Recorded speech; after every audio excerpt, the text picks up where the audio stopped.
Now it's my great pleasure to introduce our next speaker, the 39th President of the United States, Jimmy Carter.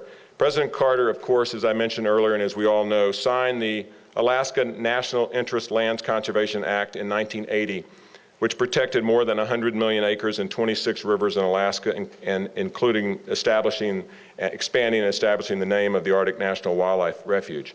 This act alone, which took so much hard work by him and his administration and members of Congress, this alone would put him in the Hall of Fame of presidents for conservation efforts. But he did much, much more than that to protect and preserve the environment. His other accomplishments are too many to name, but let me just mention a few.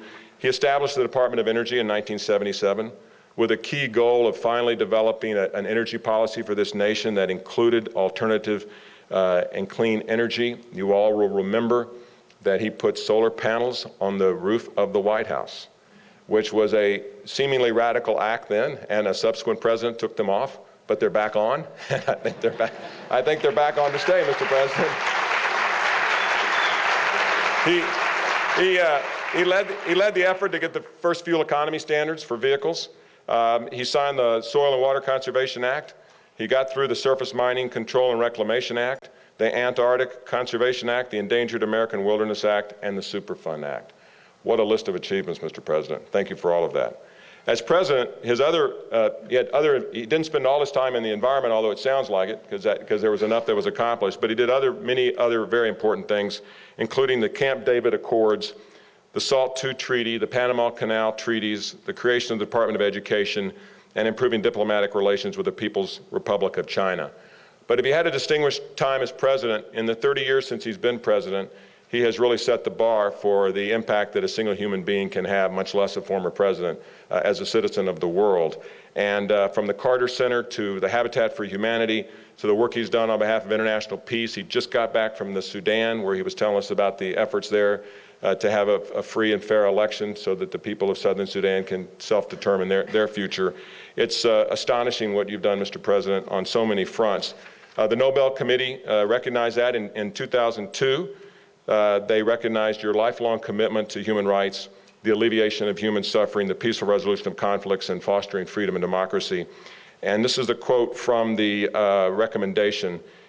You were given that prize for your decades of untiring effort to find peaceful solutions to international conflicts, to advance democracy and human rights, and to promote economic and social development.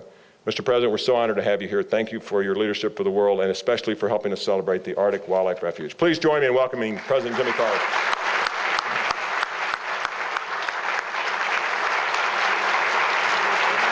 I think we have something I'm going to give you now.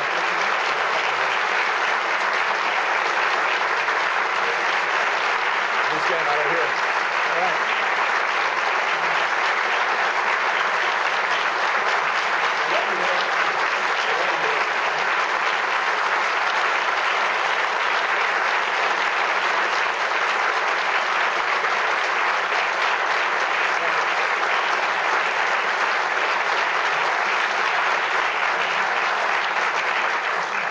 I think I could project here. Can everybody hear me? Yeah. What I'm going to give the President is a gift from President Obama. It's a signed proclamation celebrating the 50th anniversary of the Arctic Wildlife Refuge from President Obama to President Carter.